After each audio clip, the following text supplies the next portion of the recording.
This title screen probably inspires a couple of questions. The first and most obvious one: what does a 19th century mathematical fantasy about sentient polygons have to do with a popular British fantasy writer's descent into transphobia?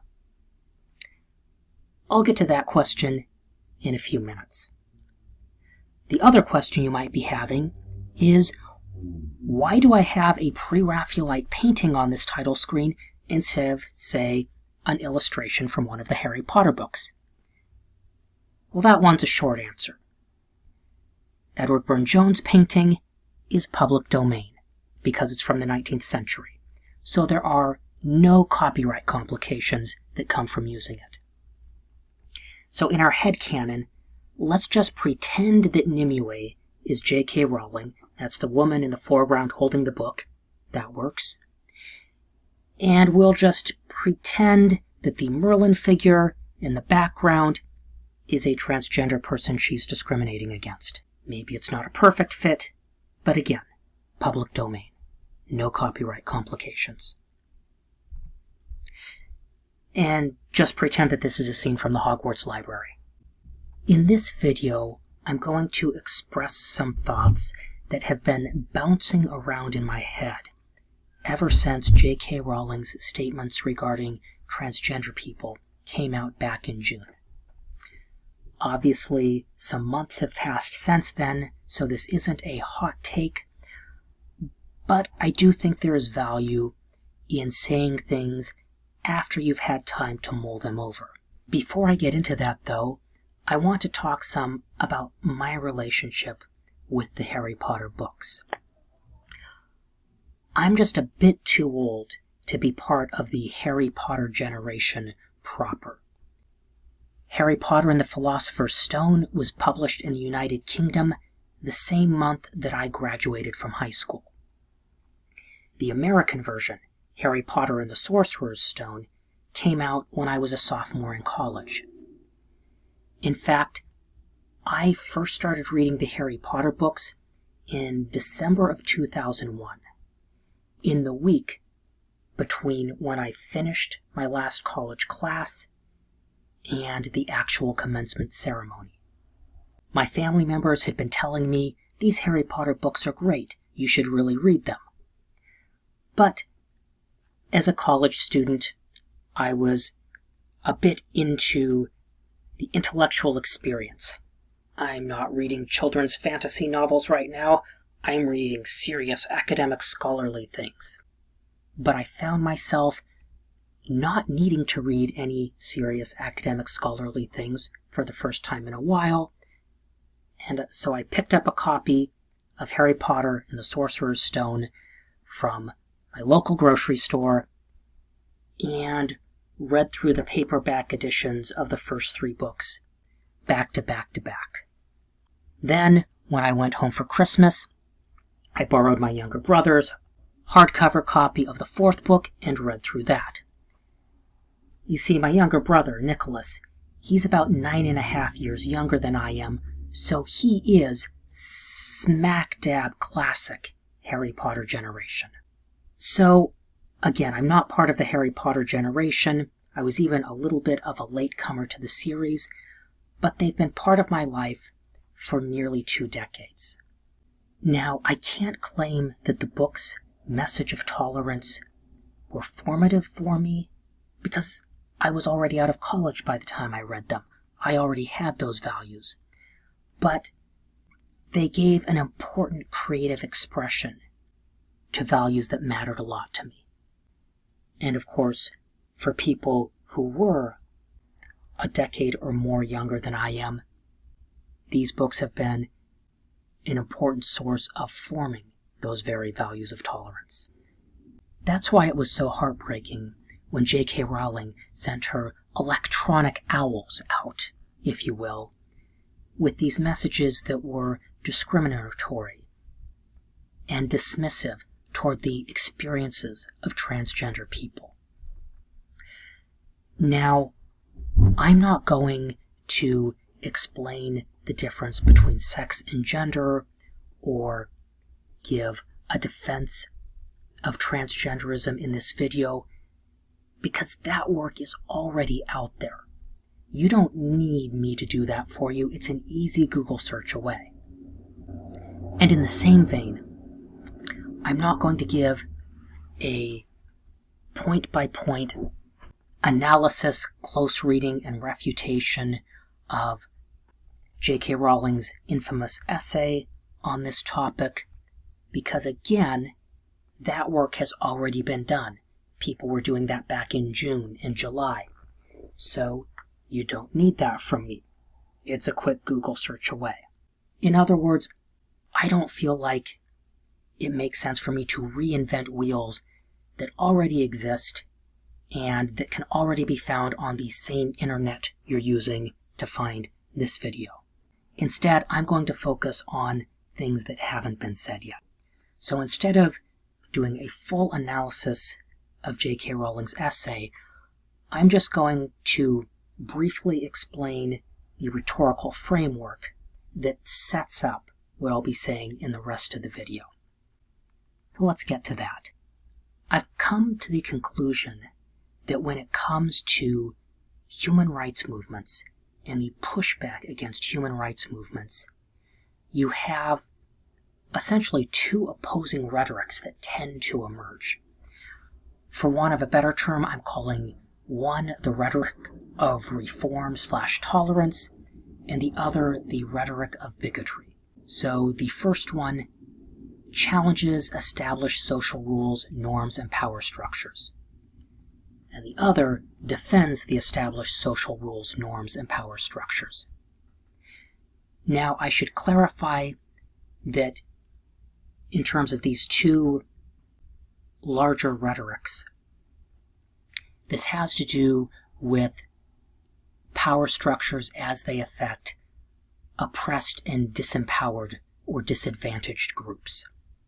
So, if you were to say there's a general social norm against urinating on other people, I agree with that social norm, and I don't think I'm a bigot for saying, let's not urinate on other people. In this case, the challenging social rules, norms, and power structures, or defending social rules, norms, and power structures, what makes it a rhetoric of reform/tolerance or a rhetoric of bigotry is how these power structures, how these norms relate to people who are disempowered. So the second part, the rhetoric of reform/tolerance, tends to offer arguments to change these norms based on a right to self-actualization. And on the other side, the rhetoric of bigotry offers arguments to preserve norms based on some form of essentialism, usually biological essentialism. The rhetoric of reform/tolerance emphasizes equality and empathy. The rhetoric of bigotry emphasizes difference and otherness.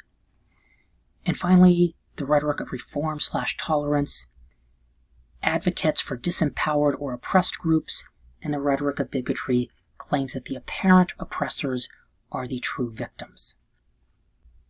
Now, I'll note that people who are advocating for reform or tolerance, they're not saying that there are no differences or no distinctions between people. It's more that equality and empathy are what power their movements. So let's look at this with regard to a couple of historical social movements. Let's take the abolitionist movement, the movement to abolish slavery. It challenged established social rules, norms, and power structures. And the defenders of the slavery system were defending established social rules, norms, and power structures. The abolitionists offered arguments to change those norms based on the right to self-actualization, that people have the right to achieve the best for themselves. The defenders of slavery offered arguments based on biological and oftentimes theological essentialism. We look at the other ones, emphasizing equality and empathy versus emphasizing difference and otherness, advocating for a disempowered or oppressed group, claiming that the apparent oppressors are the true victims. i.e., we're being victimized because those rotten abolitionists are trying to take our slaves, they're trying to take our property from us. That was the rhetoric of the time. Or the suffragette movement, the movement to give women the right to vote. You can look down and see how these slot in.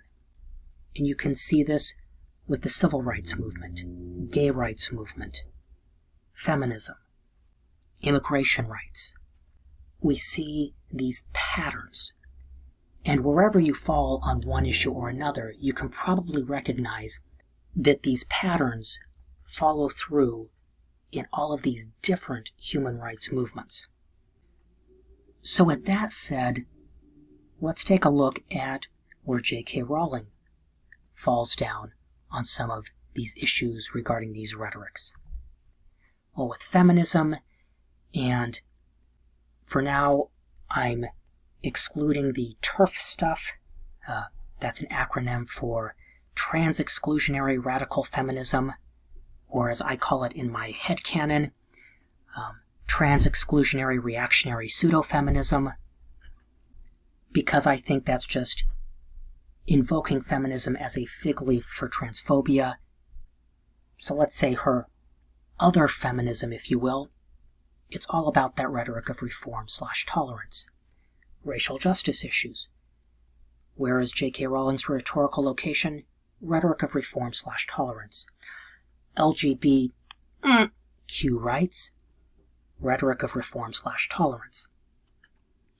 That's not to say that she's absolutely perfect in all of these areas. That's not to dismiss, say, post-colonial critiques of her work. But I think we can see that, in general, on the broad scale, definitely her rhetorical location on all of these issues is in that rhetoric of reform/tolerance. When it comes to transgender rights, she's clearly in that other category, the rhetoric of bigotry. Let's jump back just a second and look at that. Okay, so defending established social rules, norms, and power structures, offering arguments based on biological essentialism, emphasizing difference and otherness, claiming that the apparent oppressors are the true victims. That is where she is at on the issue of transgender rights. So the question is, what to make of this?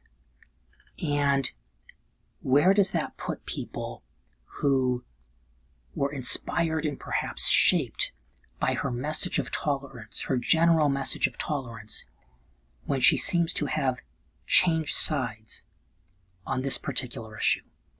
How are we to deal with the fact that J.K. Rowling has decided that as far as transgender people are concerned, she would now rather be Dolores Umbridge than Hermione Granger? And that's where I think we can draw inspiration from this 19th century tale. So I'm looking at Flatland, A Romance of Many Dimensions by Edwin Abbott Abbott. And no, that's not a typo. That is his actual name. I assume that was his parents' fault. And in this case, romance doesn't refer to a love story, but a fantastic adventure. That's a meaning of the word that isn't used much anymore, but was still prominent in the 19th century. These days, that sense of romance is mainly kept alive by literature scholars, like me. So in this tale, you have a square from the world of Flatland, which is a world populated by sentient polygons. And over the course of this story, this square ends up visiting Pointland, Lineland, and Spaceland, the no-dimension, one-dimension, three-dimension worlds. Now, the first other world that the sphere visits is Lineland. One day, he's sitting around and he starts having this mental experiment. He starts imagining what it would be like if there was a world, instead of being two-dimensional, that was just one-dimensional. Instead of a plane, it was a line. And while he's thinking about this, he has this vision, if you will, where he visits Lineland and encounters the king of Lineland, this line segment, who doesn't believe that a two-dimensional world is possible. The square desperately tries to convince him that yes, there are two dimensions, there's a whole nother dimension to existence that the king doesn't grasp. And the king's response is basically fake news. So the square just has to give up, his vision ends, and he finds himself back in Flatland. But the square is going to have an experience that flips this around for him, because he's visited by a sphere, who in Flatland appears to be a circle who can change his size, going from smaller to larger and smaller again. The sphere insists that he's just passing through Flatland. This makes no sense to the square. Now it's the square's turn to declare fake news about there being 3 dimensions. And so the sphere finally deals with this by pulling the square out of Flatland into Spaceland, where he's able to actually see the truth with his own eyes. And now the square is able to actually look down at Flatland from Spaceland and have a truer perspective. But the square, though, then starts to think about this.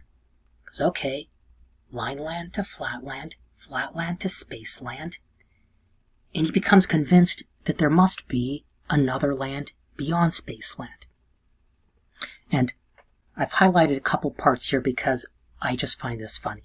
So he's saying to the sphere, "My lord has shown me the intestines of all of my countrymen in the land of 2 dimensions by taking me with him into the land of 3.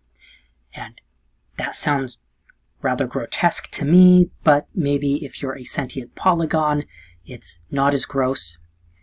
And so now he wants the sphere to take him from the world of 3 dimensions to the world of 4 dimensions, so that he can look into the intestines of every solid living creature, even of the noble and adorable spheres." At this point, the sphere is a bit skeptical. So the sphere says, "But where is this land of 4 dimensions?" And the square replies, "I know not, but doubtless my teacher knows." To which the sphere replies, "Not I. There is no such land. The very idea of it is utterly inconceivable."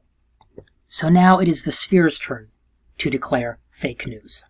But the square keeps pressing, and the sphere admits that there is a rumor of another world beyond that they call Thoughtland. But the sphere doesn't really believe that it exists. The square, though, is convinced that it must, and that it contains a new kind of space. And then the square's imagination starts to soar, imagining going from the 4th dimension to the 5th, from the 5th to the 6th, then the 7th, and the 8th. And this gets to be too much for the sphere, who basically tells the square to shut up or there will be consequences. But the square can't stop himself. He explains, "I was intoxicated with the recent draughts of truth to which he himself had introduced me." And I think that's significant. The square is going beyond what the sphere is willing to accept, but he is going beyond what the sphere will accept based on the lessons, based on the truth he has learned from that sphere. And this ultimately leads to the square's downfall, as he is rejected by his teacher and sent back to Flatland, where he is eventually locked up as a heretic and madman for insisting that there are 3 dimensions, that there are more dimensions beyond the flat world that they know. Now you may be wondering, what does any of this have to do with the situation with J.K. Rowling? And I want to suggest that this is a useful analogy, only instead of thinking of dimensions of space, we can think of dimensions of tolerance. That's right, dimensions of tolerance.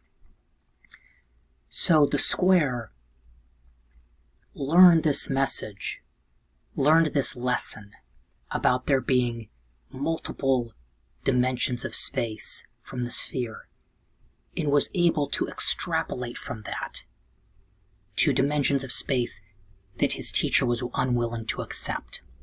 And from the Harry Potter books, I think many of the Harry Potter generation in particular have learned lessons about tolerance, and from those are now able to extrapolate dimensions of tolerance that go beyond what J.K. Rowling herself will accept. And that is why I think you've seen representatives of the Harry Potter generation speaking out against their beloved writers' transphobic positions. And it's worth noting that the child actors, who are now young adults, but were cast as children in these movies, many of them were fans of the Harry Potter books before they were cast in these movies. These were, after all, the most popular books in the world at the time. So they are representatives of that generation.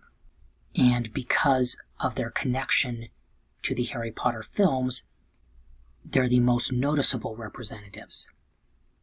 And that's why I think it's significant that so many of them have spoken out in support of transgender people and in opposition to the position that Ms. Rowling herself has taken. Now, most of these made their comments on Twitter. Rupert Grint made a statement to the Times in London. And Daniel Radcliffe, who, as Harry Potter, was the primary face of the franchise, went the furthest of all. He released a statement for the Trevor Project, a transgender rights and support organization. I'm only going to look at a couple of excerpts from it, but these are from a longer statement. In this first excerpt, I just want to emphasize how Daniel Radcliffe clarified the transgender rights position. He wrote, "Transgender women are women. Any statement to the contrary erases the identity and dignity of transgender people and goes against all the advice given by professional healthcare associations who have far more expertise on this subject matter than either Joe or I." According to the Trevor Project, 78% of transgender and non-binary youth reported being the subject of discrimination due to their gender identity. It's clear that we need to do more to support transgender and non-binary people, not invalidate their identities, and not cause further harm. Having established that, further on, he says this, and this is the part that really connects to my thesis here. To all the people who now feel that their experience of the books has been tarnished or diminished, I am deeply sorry for the pain these comments have caused you. I really hope that you don't entirely lose what was valuable in these stories to you.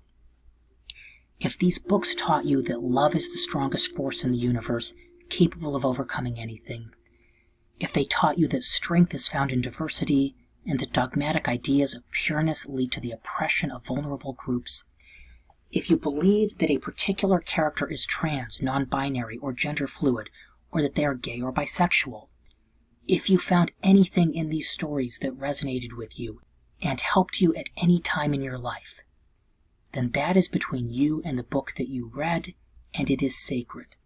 And in my opinion, nobody can touch that. And what I find especially interesting here is that he is connecting to this idea that you can learn lessons from these books, that you can draw support from these books, and extrapolate that beyond where the author of the books is willing to go. And that is the same place the square found himself with the sphere. So I would like to suggest that Joanne Rowling is our problematic sphere. She is someone who embedded a valuable lesson about tolerance and the dimensions of tolerance in her book series. And she did that job so well that readers are now able to extrapolate that to dimensions of tolerance that the author herself has proven unwilling to accept. Or to put it another way, she has taught a younger generation how to be better than herself. Now, after all, she doesn't deserve all the credit for younger people's tolerance individually. There's a lot more that goes into any person's formation than that. But it does give us a way of wrestling with this complicated issue. We're framing it, so to speak. I'm not suggesting that we cancel Joanne Rowling, but perhaps we need to bracket her and recognize that the lessons we learned from the Harry Potter books still count, even if the author isn't willing to follow them all the way through.